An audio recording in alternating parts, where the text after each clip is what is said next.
Hello there. So I was having a conversation with with a friend today, and she was talking about how she wanted a relationship, and I was thinking about this thing that I'd heard from Dr. Phil of all people. Yes, yes, I know. And there was something he said like years ago that really stuck with me because he was doing some series about weight loss. And he was all like, I'm getting serious about weight loss and stuff. I don't know if he actually lost any weight. I don't really watch the show, so I never followed up. But he got like really deep into weight loss one day, and I watched it. And he was talking about how something that I don't think gets brought up a lot. I mean, there's a lot of emphasis when talking about weight loss, there's a lot of emphasis on the lifestyle of losing weight and being thin. You know, you go through the hassle of losing weight, and then you have to like live a certain lifestyle to maintain the weight loss. But he said what people don't really focus on is that fat people have a lifestyle too. There's a fat lifestyle. Basically, you have to live a certain lifestyle to maintain your weight, whether you're fat, whether you're thin, whatever. So there's a lifestyle, there's a fat lifestyle that people don't seem to really pay attention to. And and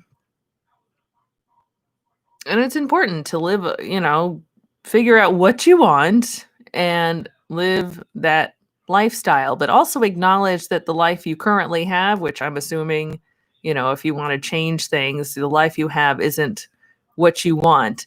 But the life you currently have, the situation, the conditions you currently live in have a lifestyle in itself. There's a lifestyle you live that supports that condition that you are in. And so my friend was talking about how she wanted a relationship. She keeps telling me that she wants a serious relationship, and that's all fine and good. The thing is, she's talked to first of all, she's been on like Tinder for the last few weeks, which I'm not saying you can't find a long-term relationship on Tinder, but it's probably not the ideal location. And not only is she on Tinder, but she keeps talking to like married men or people in open relationships. And actually, in her real life, she randomly sort of struck up this interaction with a guy who turned out to be married. And I mean, she's dealt with, from what I can recall, like two married men in as many weeks. And and I wanted to tell her, what the fuck is wrong with you? Stop doing that. But she was asking me like, oh, am I being dumb? Did I make a mistake? And I wanted to judge the hell out of her, to be honest, but I thought, okay, let me approach this in a nicer way that sort of gets the message through. I said, well, think about someone who's in a relationship or someone who's actively pursuing a relationship. Is your behavior right now congruent with what that person would be doing? And judge your own judge your behavior on what you think that imaginary person is up to. And she's like, "Oh, yeah, you're right." Now, granted, she always says this, and then she continues to talk to married men, talk to unavailable people, et cetera, et cetera. So, whatever. I expect this to go in one ear and out the other. But, I mean, I was saying, like, I've sort of mentioned law of attraction to her, and, like, once again, goes in one ear and out the other. And I know it's, like, kind of a wacky subject and stuff, but I said, okay, even even if you don't believe in the law of attraction and don't think about, don't think that vibrations and all that. Sorry, my dog is making so much noise.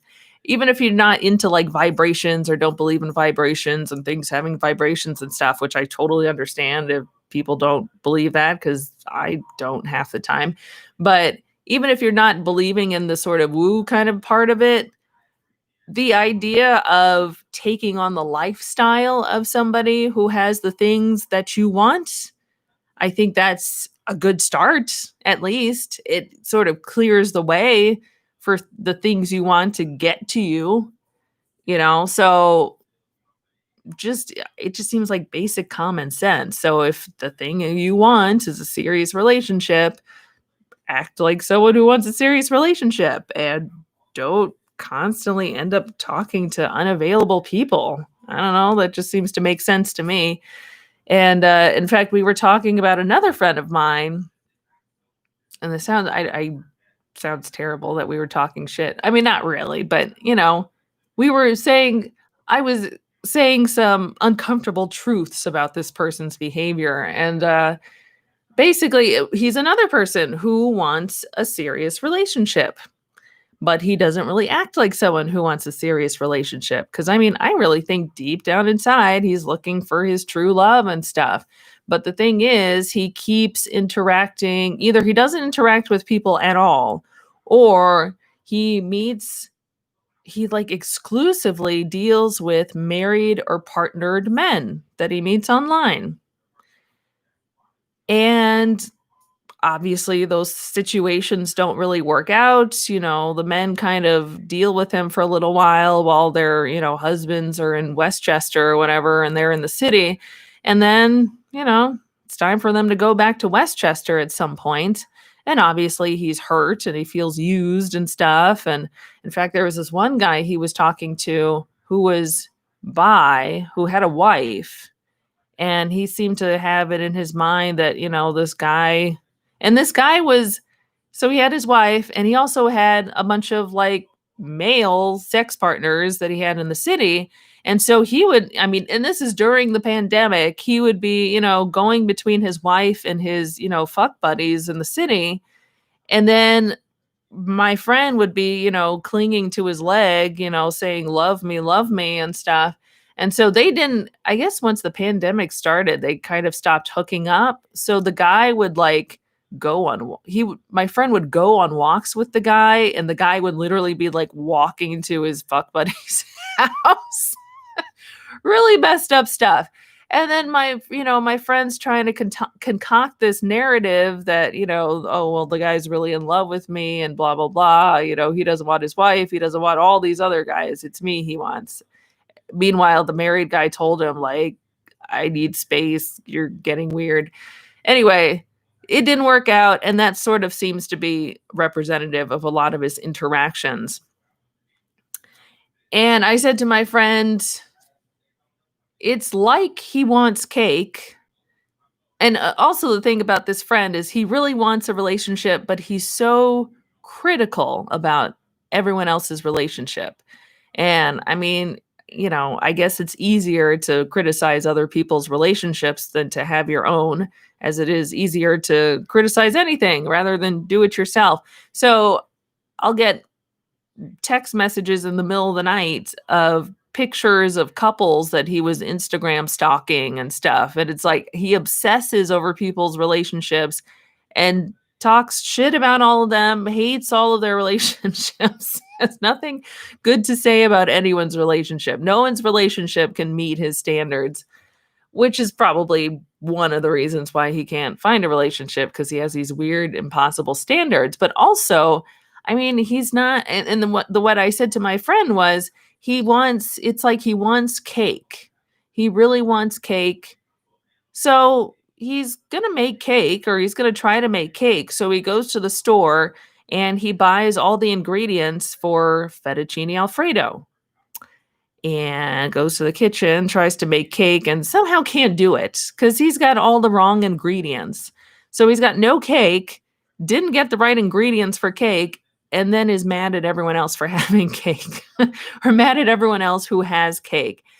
And it was kind of a goofy metaphor, but it made the most sense to me. I was like, of course I started to think about myself, because it's easier to, like I said, it's easier to criticize other people than to do the work yourself. So I was thinking, okay, how can I apply that to my life? What am I saying that I want, and then I'm going to the store and buying the absolutely wrong ingredients? I think it's important to decide what you want. That's pretty important. Figure out what you want. Now, granted, I have a hard time with that, because that seems to be the most basic step one thing to do if you're trying to pursue something or manifest something. I have a hard time even declaring what I want, because I become so afraid of what I want, because I'm afraid that I want things that are irrational or dumb, or they're impossible to get, and so it's easier to not think about them or try not to think about them. I'm not really successful. Try not to think about them and not put them down on paper, not form a plan or whatever, because it just seems too impossible. So, yeah, figure out what you want and maybe not go too deep into it, but at least have a general idea. And then you can have a general idea of what your quote recipe is. And, you know, you don't have to go into minute detail about the recipe, but have a general idea. It's like, okay, I want spaghetti and meatballs, so let me get like spaghetti, tomato sauce, and meat, you know. Maybe not overwhelm myself with details, but at least know generally what I'm looking for, what I need in order to get, in order to make the recipe that I want. And, try to be mindful that you're getting those ingredients and not throwing in random, don't get chocolate sprinkles and don't, get marshmallows, because that's not necessarily what you want. And also, I think thinking about my friend, it's also helpful not to be so critical of the thing you want. Because if you think everybody who's in a relationship is a dullard and, fooling themselves or whatever, obviously you don't want to be like that. So you probably, at least subconsciously, have an aversion to being the person who has what you want so badly, because you've been sitting around talking shit about them for years. So basically, I guess my feeling is, take a look around and see what your current lifestyle is, because you have a lifestyle. It's not so much, we have so much emphasis on the lifestyle you're aiming for, but I think it's easier to start with looking at your current lifestyle, because you have a lifestyle right now and you have outcomes right now. You have, manifestations of your current your current lifestyle. The things you're doing right now are getting you the things that you have right now. And now I'm not saying you are the only factor in this situation, because definitely there are other outstanding circumstances that can affect your circumstances as well. So I don't want to ignore things like marginalization, societal issues, inequalities, things like that. There's definitely stuff outside of us that is having an effect. And I don't want to ignore that the way I think a lot of law of attraction and self-help people do. It's sort of nice and easy. I think a lot of their audience are people who don't have to necessarily deal with these issues, with these very large, significant issues. And also the people who do, it also works for them, for these self-help gurus, because if somebody doesn't get what they want, you can just tell them, well, you didn't follow my plan, and so that's why you didn't get what you want. So it's a slippery slope. It's a thin line, between your own shortcomings and what the hell's going on around you. And Lord knows there is so much going on around us right now. So have an idea of what you want. Acknowledge that your lifestyle is giving you what you have right now, for the most part, largely, but not entirely. And also think about your wish list. What do you want to eat tonight? And think about what's on your grocery list. What ingredients are you getting? So anyway, just wanted to pass that along. I mean, this video was basically for my own benefit, really, just to kind of reiterate it to myself, because I don't know, it's kind of like I said, it's a goofy metaphor, but it worked for me. I was like, oh, okay. Wow, that really put things in perspective. And yeah, and I think if you spend so much time talking shit about the things or the people you want to be like and who have the things that you want, I don't think that really helps you get any closer to getting what they have. I mean, I know I want money, for example, and I certainly have not so great views on people who have lots of money. Now, there's a reason why I have that view, but there's not every single person who has money is, Scrooge McDuck, they're not all awful. Um, I mean, granted, I don't know, maybe I'm putting it out there and it's going to affect my outcomes, but I think when you reach a certain level of wealth, I think at some point you do have to start exploiting people. But I don't need to be that wealthy. But even if I did, hopefully one could manifest other ways to reach that level without hurting other people. I think it's possible. I don't know how it's possible, but if you hope and think hard enough, maybe you could find that path. So yeah, I've got a lot of issues about money. In fact, I found a list that I had written about like my thoughts about money. And I literally just found it the other day and happened to have it right next to my computer. Like I wrote down a list of issues that I have with money that I should probably not focus on because that would, dissuade me, at least subconsciously, from getting money, I think. I wrote money is hard to come by. People would rather not pay me or gift me money. Money is for white people. Money's for the privileged. I have to do unpleasant things for lots of money. I can't afford a new furnace. I have to make sacrifices for lots of money. I will get paid. Wait, what? Oh, I will get bad plastic surgery if I had unlimited funds. I have to hold tight to every dollar I have. I don't have enough to make house improvements. There is something wrong and or unethical about wealthy people. That's something I think I got from my father, which ironically he started to a lot of my life I think he believed that a lot of his life, especially because he grew up destitute, but also as he got older and he got more conservative, he wanted to like suck up to rich people and like kiss their ass. So it was funny how he had taught me that like wealthy people are not to be trusted, and yet he wanted to like give them all the tax breaks towards the end. Anyway, there is a limit to how much I can make in my current industry. There is a finite amount of money. I don't have enough money to travel to Europe. I don't have enough money to spoil myself. I don't have enough money to generously give to loved ones and strangers. What is this dog crying about? He's probably being picked up on the microphone. I can only have money when I'm doing my one and only life's purpose. You have to spend money to make money. I